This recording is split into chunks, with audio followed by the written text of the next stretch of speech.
Welcome into Duval Daily, presented by GenJag.com. I'm Jordan Lugo. Thanks so much for tuning in here on Saturday, October 7th. Right now, we're going to get into bold predictions for the Jaguars' second straight game in London. They are technically on the road this week at Tottenham Hotspur Stadium against the Buffalo Bills, who are hosting this game. It'll be interesting to see how it plays out for sure, but we've got bold predictions.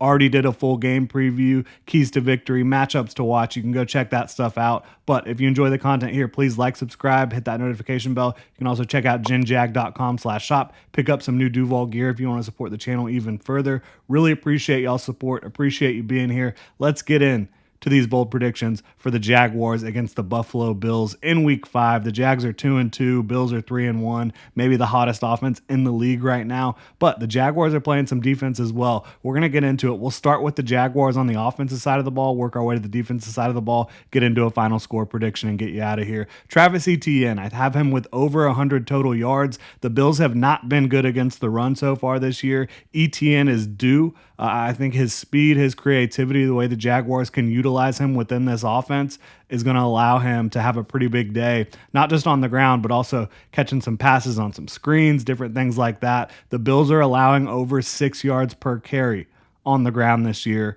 I think Travis Etienne is due for a big day, and I think the matchup favors him. Despite there being, talent up front for the Buffalo Bills and throughout their defense, they just have not been very effective when it comes to consistently stopping the run. I think you're going to see some Travis Etienne big runs in this one, big plays where he's getting 10, 15, 20 yards on a given play. So definitely think Travis Etienne's due for a big one. I also think Calvin Ridley's due for a big game here. I have him with 80 yards at least and a touchdown against the Buffalo Bills. Look, no Tre'Davious White. You hate that for the Bills. You hate that for Tre'Davious White, one of the best corners in the league right now.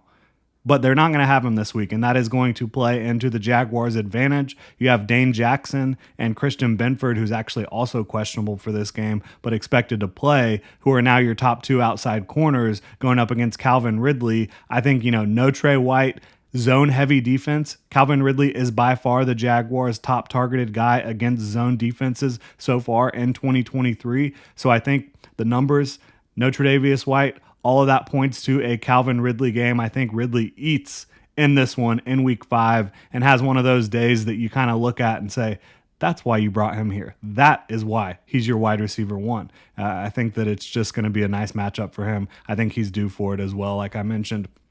Now, getting into the defensive side of the ball, because I don't think that the Jaguars offense is going to go crazy. I do think Trevor is going to be efficient, hitting the ball underneath and taking his shots to Calvin Ridley, maybe Zay Jones if he's available. But I don't think the Jaguars offense is going to have a huge coming out party. I think it's going to be steady. I think it's going to look kind of how it looked last week with maybe a little bit more of the ability to hit some shots down the field. So getting into the Jaguars defense, this is where I think it's really interesting matchup. I have Josh Allen on Josh Allen, obviously. Multiple sacks for Josh Allen in this game, whether it's a sack and a half or what. I think that he is just going to have a really big impact.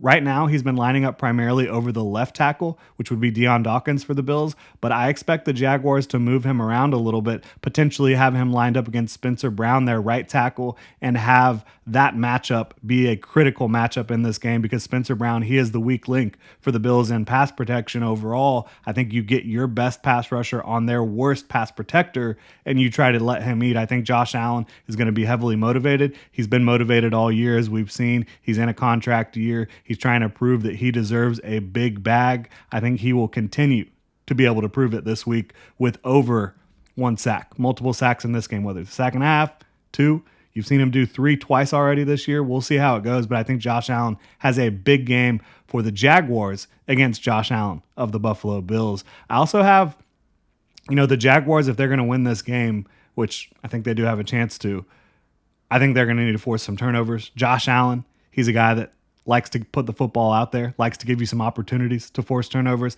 I think Chad Muma is going to get an interception. He was able to get his hands on a football last week, wasn't able to haul it in, dropping in zone coverage. The week prior, before Devin Lloyd got hurt, he also got his hands on a football, dropping in zone coverage. I think that the linebackers for the Jaguars are due for an interception. I think Chad Muma is going to get an interception this week for the Jaguars, dropping in zone coverage.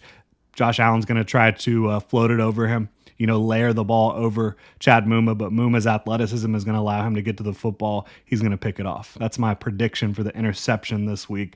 I also just think I want to give Mike Caldwell some credit, Jaguars defensive coordinator. I think he's going to call a big-time game. He's been money so far for the most part for the Jaguars defense as a play caller and schemer so far this year. They mix it up so much that I think he's going to get Josh Allen a couple times to make a boneheaded decision. I think that they changed the looks on the back end post-snap so quickly. They do a really good job of it, and the front is super fluid as well. They send simulated pressures, they send blitzes, they send guys from all over the place, and they move around. Like, they're not a static front. They have a lot of different looks that they're going to throw at you. I think it's going to eventually wear down the Buffalo Bills a little bit and frustrate Josh Allen. I really do. So I think that it's going to be a good game for the Jaguars defense. I actually think it's going to end up a little bit lower scoring than some would expect. I think the Jags hold the Bills to their lowest offensive output since week 1 when they played the Jets and lost. The Bills, they are coming off a massive division win over the Miami Dolphins, a game where Miami was coming off a 70-point thrashing of the Buffalo Bills, of the Denver Broncos. They were clearly ramped up for that game.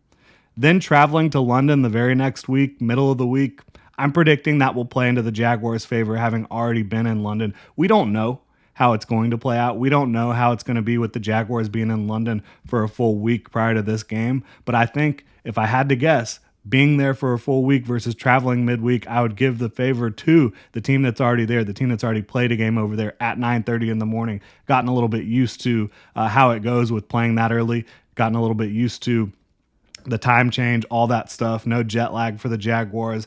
I have the Jaguars winning in this game 24-20 to get to 3-2. I think that the Bills do not have a super favorable matchup against the Jags in this one. I don't think the Jags offense is going to absolutely explode, but I think they're going to look similar to how they did last week. The Falcons run a little bit more man heavy on defense, right? They do a lot of cover 2 man, whereas the Bills are more zone oriented. They do a lot of different zones. They will show you some pressure packages as well. But I think that overall, the Jaguars are going to be able to attack this zone defense again with Calvin Ridley, with Travis Etienne, with great effect. And I think that they're going to be able to do enough on offense and do enough on defense to be able to get a big win in London before they have to go home and have another divisional game. I'm a little bit more worried about the jet lag and all that coming back to get the Jaguars following this London trip as they play a game at home against the Colts in week 6. We'll see how all that plays out. But for now, I do have the Jaguars winning. Look, this could definitely go either way. Most people around the country have the Bills winning this game.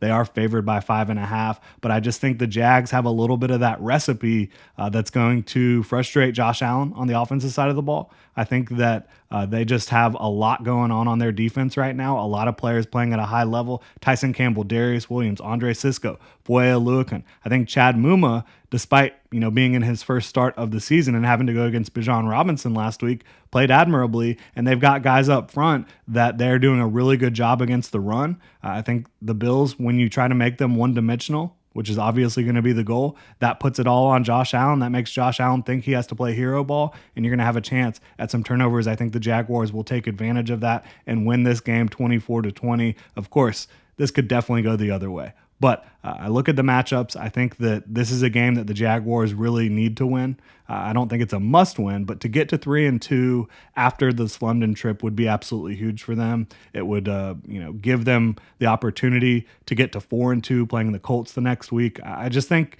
a lot of things are lining up for the Jaguars. I also think the fact that the Bills kind of came in and stole their hotel. Don't know if y'all saw that.